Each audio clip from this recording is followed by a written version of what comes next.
Hey everyone, and welcome to Boston Autoblog.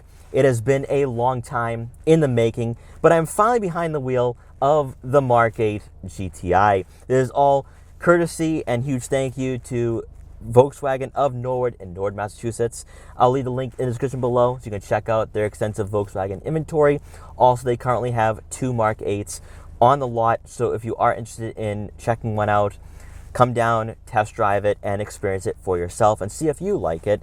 And maybe you'll have different opinions compared to what I think about this car. So let's dive right into this. I want to get into the acceleration first. Let's get into the performance aspect. We can talk about the interior and the negatives later on. So we have a nice straightaway here. There is nobody on this road, and let's punch it.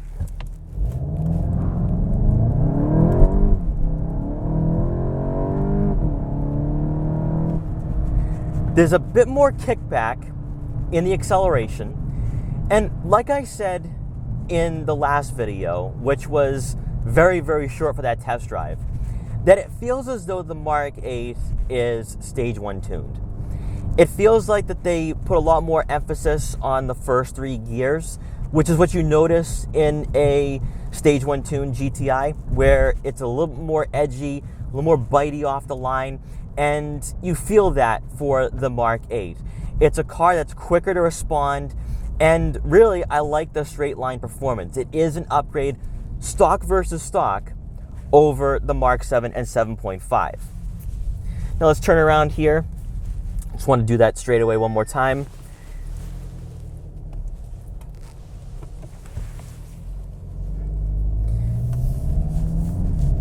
And what you are going to notice too, and this is one of the reasons why I want to be in a straight line with no one on the road here, is that the exhaust note or whatever's being pumped in to the interior is a bit more throaty. It's a little deeper. It's a little more aggressive. And I do like that.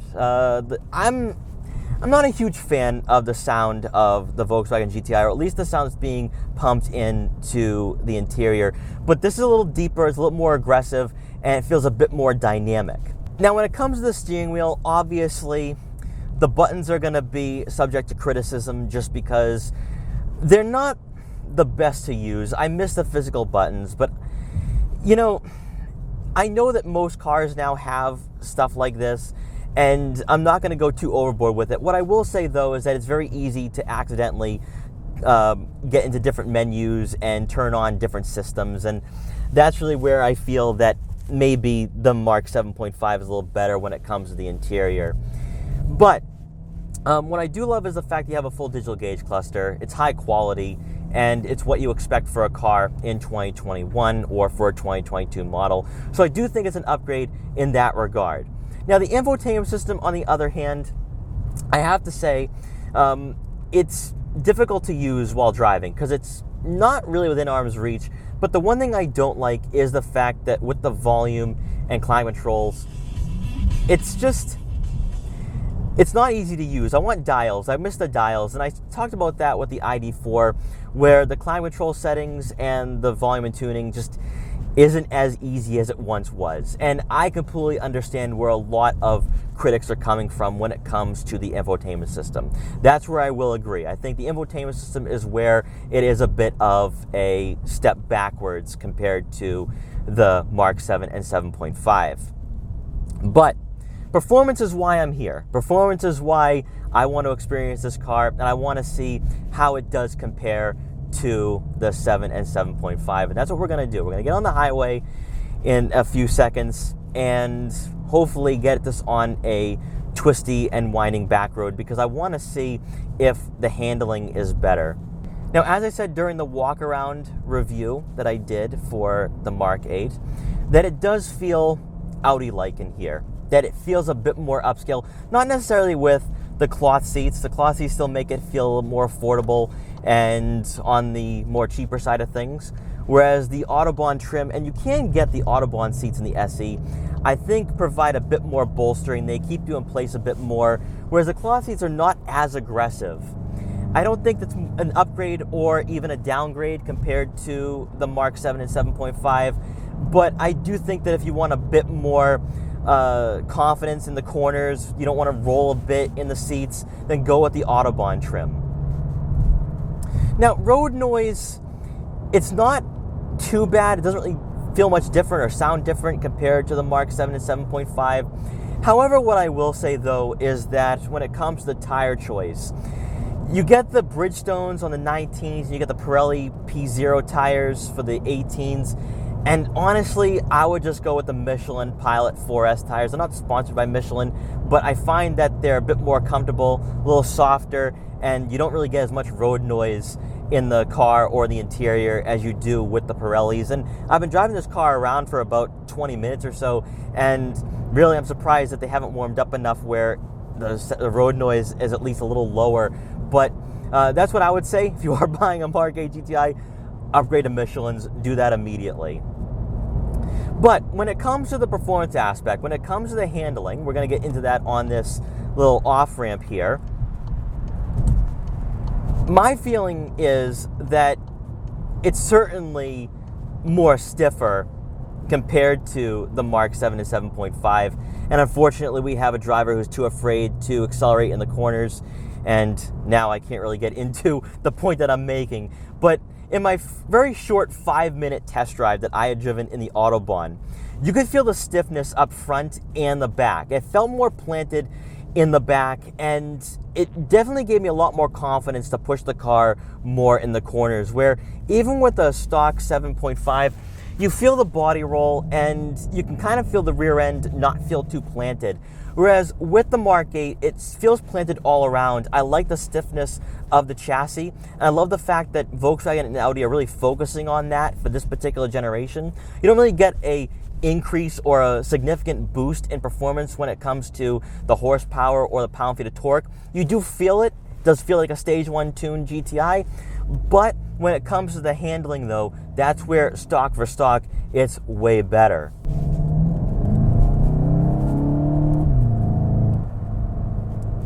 It just corners so much better. There's not as much body roll. You can push it, and it just feels planted.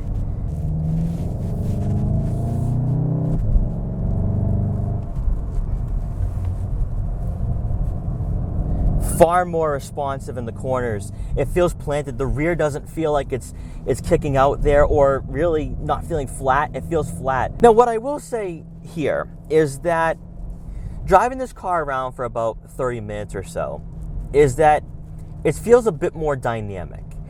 And when I say that, I think some buyers who are not necessarily enthusiasts, people are going to go mod their GTIs. These are people who you wave to on the highway thinking that, hey, they're fellow GTI owners and fans, and they don't even acknowledge that you own the same car as them, or they don't really care that they own a car that's really fun to drive at around $25,000, $30,000.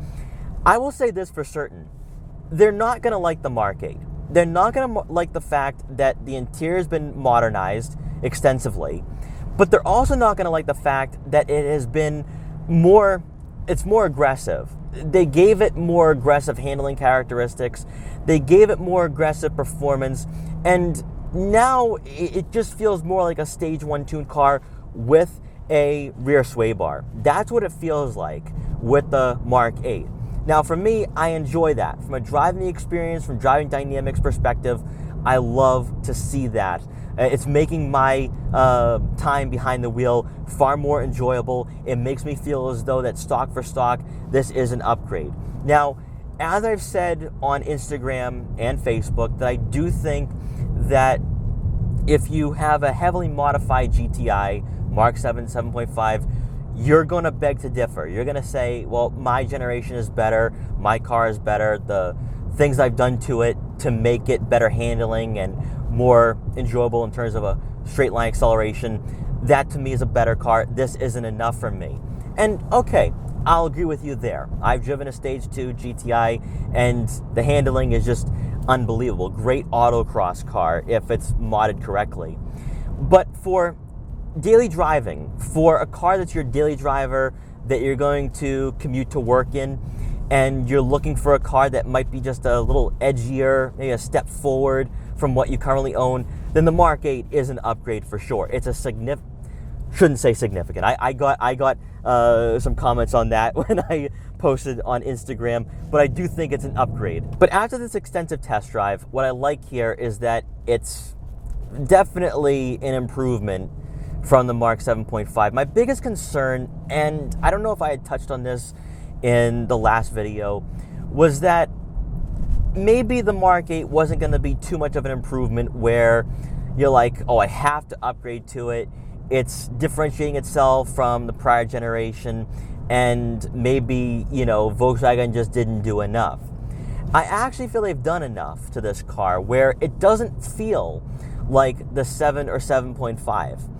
Specifically for the interior is definitely different. The center console layout, infotainment system, full digital gauge cluster. What I will say though is that I do wish that Volkswagen kept the same infotainment system and dashboard layout that they had in the Mark 7 with the physical buttons and physical dials, because using this infotainment system is pretty difficult, especially if you want to access your climate control settings or even the volume for the radio.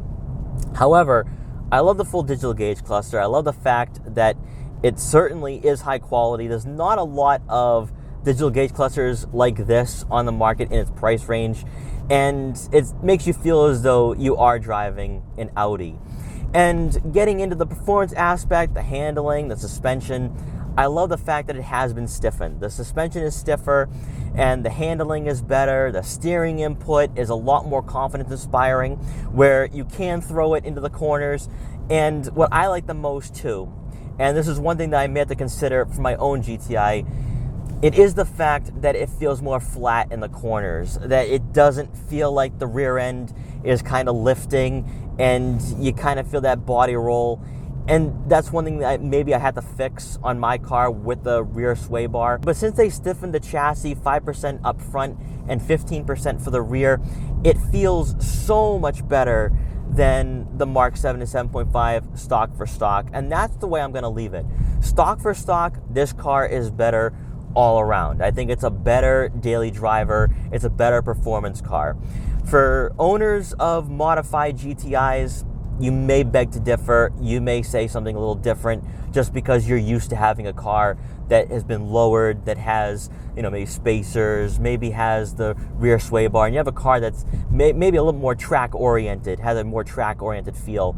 But if you currently own a stock GTI and you go to your local Volkswagen dealer and you get behind the wheel and you experience this car firsthand, you are going to love the fact that it is a more aggressive, that it's more responsive, not only first through third gear, but also the handling as well. That to me is a standout. Performance-wise, it's certainly an upgrade. And what I would say though, is that if you are looking at buying a GTI, Mark 8 GTI, I do think going with the Autobahn trim is the better decision, just because you do get the better seats, although you can get that with the SE. I like the fact that those seats are more aggressive. They hug you more. They keep you in place more. They're better all around. That's what I would say. The cloth seats are nice. They're traditional. But when it comes to driving aggressive, when it comes to just having more of a enjoyment behind the wheel, where you can throw it in the corners and not really roll out of the seat, then the Autobahn seats are certainly the way to go. But in closing, once again, huge thank you to Volkswagen and Norwood for giving me this opportunity. This was a lot of fun. I really enjoyed having this car for about 30 to 45 minutes.